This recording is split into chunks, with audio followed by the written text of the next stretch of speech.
Hello l'équipe, j'espère que tu vas bien, moi ça va super, écoute, je suis super content de te retrouver aujourd'hui pour une nouvelle vidéo crypto dans laquelle nous allons nous intéresser tous les deux à quelque chose que nous n'avons pas fait depuis un bout de temps. C'est une petite analyse du marché actuel, mais surtout de répondre à pas mal de vos questions qui m'ont été posées sur les précédentes vidéos et en DM. Est-ce qu'on serait pas justement sur un bear market pour l'année 2022? Et donc dans cette vidéo, on va voir tous les deux ensemble si effectivement oui ou non nous sommes pour moi dans un bear market et quelles sont les potentielles trajectoires du Bitcoin, des altcoins pour les prochaines périodes. Bien entendu, et tu as l'habitude, ceci est ma propre vision du marché actuel, donc je t'invite à faire tes propres recherches aussi de ton côté puisque je ne suis pas conseiller financier, que je te donne juste mon point de vue vis-à-vis de mes analyses personnelles et puis tout simplement des tendances du marché actuel. En tout cas, comme d'habitude, si la vidéo te plaît, n'hésite pas à mettre ton meilleur coins bleu sur cette vidéo, ça me ferait extrêmement plaisir l'équipe,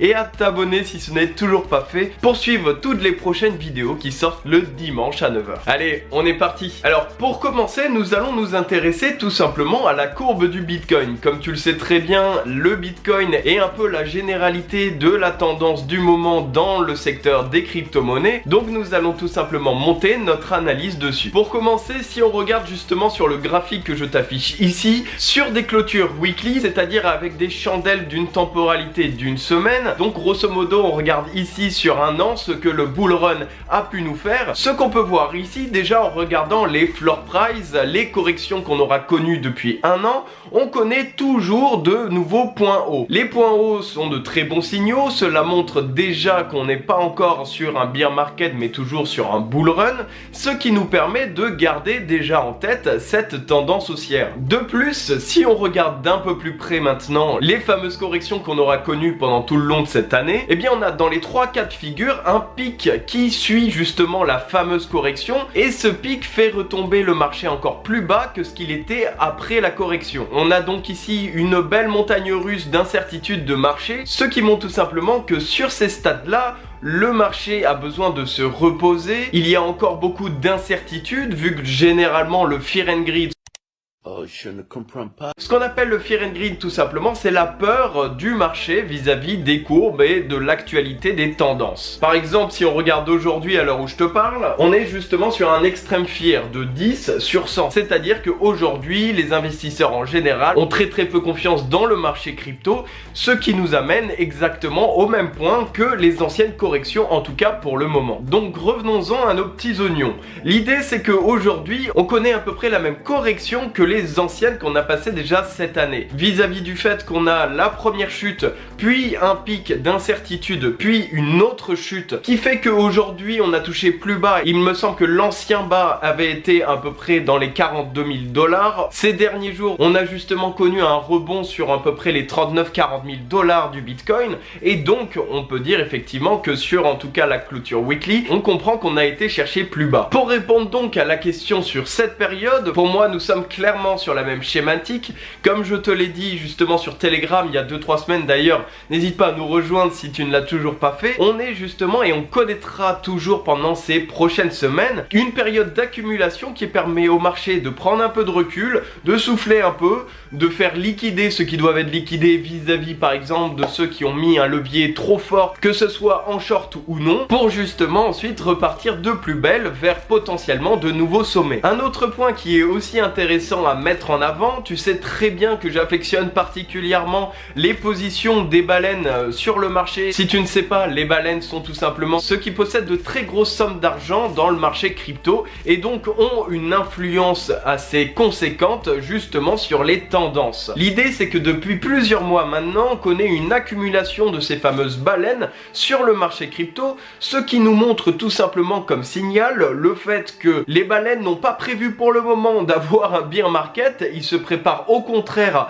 à justement profiter d'une potentielle hausse future, ce qui m'aide à imaginer justement qu'on est bien effectivement sur une correction qui nous permettra d'aller voir un petit peu plus haut sur les futures périodes. Petite conclusion alors avant de venir au fameux mouvement potentiel que le marché pourra nous faire, eh bien pour moi nous sommes, comme tu l'auras compris, encore dans une correction qui permet de faire souffler le marché et repartir à la hausse et nous permet en tant qu'investisseur investisseurs particuliers de pouvoir justement prendre des bénéfices en achetant tout simplement sur cette fameuse accumulation du marché qui nous permet de ne pas prendre trop de risques puisqu'on achète au niveau d'un support, mais qui nous permet justement d'avoir de potentiels gains intéressants sur les prochains mois, semaines. En plus du fait que pour le moment le Bitcoin lui-même nous fait toujours des points hauts, et même si on stabiliserait avec le même support qu'il y a 2-3 mois, ça ne serait pas très grave puisque on resterait quand même toujours au-dessus de ce fameux support. Il ne faut pas perdre à l'esprit tout de même que sur 2022, il est tout à fait possible, par exemple d'ici 6 mois, 8 mois, qu'on connaisse une ascension due à la continuité du bull run qui nous ramènera donc fin d'année potentiellement au fameux bear market. Ça risque d'être une année vive en perturbation, que ce soit à la hausse comme à la baisse, qu'il est possible aussi qu'on connaisse une nouvelle récession économique, comme l'a d'ailleurs tweeté il y a quelques jours notre fameux Elon Musk. Bon, certes, pour le coup, le gars il a plus beaucoup d'estime de mon côté vis-à-vis de ce qu'il nous a fait dans le marché crypto, mais bon, c'est toujours à prendre, et ce qu'il ne faut surtout pas sous-estimer, c'est les crises économiques totales, c'est-à-dire les crises qui vont toucher à la fois le marché boursier, le marché économique, le marché crypto, un peu à l'idée que ce qu'on aura connu en mars 2020. Donc bien entendu, il sera important de continuer ton analyse en fonction des mouvements qu'on connaîtra prochainement. Ne pas oublier non plus, tu te le rappelles peut-être, on en avait parlé il y a 2-3 mois, pour moi les cycles haussiers et baissiers sont de plus en plus court. Je ne pense par exemple pas qu'on reconnaîtra un bear market de 3 ans comme ce qu'on aura pu connaître entre 2017 et 2020. Et en plus de ça, sans oublier non plus qu'on a de nouveaux élèves dans la niche de la crypto, avec notamment les NFT, la Metaverse, la DeFi et j'en passe. Ce qui donc donne maintenant par rapport à avant beaucoup plus d'intérêt au marché. D'ailleurs, petite parenthèse, en parlant de NFT, mon projet dont je te parlais il y a 2 semaines est en cours de finalisation. Je pensais pouvoir le finir mi-janvier, mais pour le coup ça sera plutôt fin janvier, puisque comme je te l'ai dit, je mets du temps à créer tout ça par moi-même, donc forcément comme je suis perfectionniste, je suis jamais à l'heure. Donc maintenant parlons peu, parlons bien. Quelles sont les potentielles trajectoires qu'on pourrait connaître sur les prochaines semaines? Et bien moi tout simplement je pense qu'on va continuer à connaître cette accumulation qui fera qu'on va facilement varier entre les 40 et 50 000 dollars du Bitcoin, peut-être un peu moins que 40 000, si justement le Bitcoin passe en dessous des 39 000 dollars, 38 000 dollars, eh bien il faudra peut-être s'attendre à un retournement de marché ou tout simplement une accumulation plus longue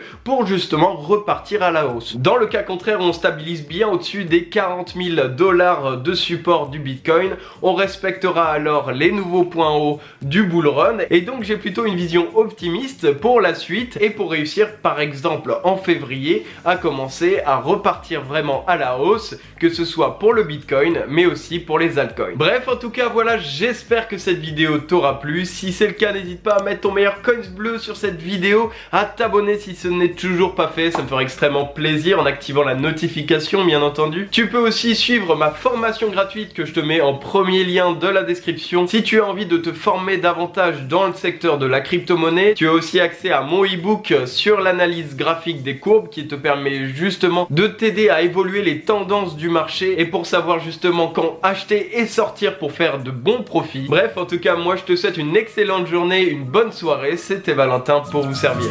Allez, salut!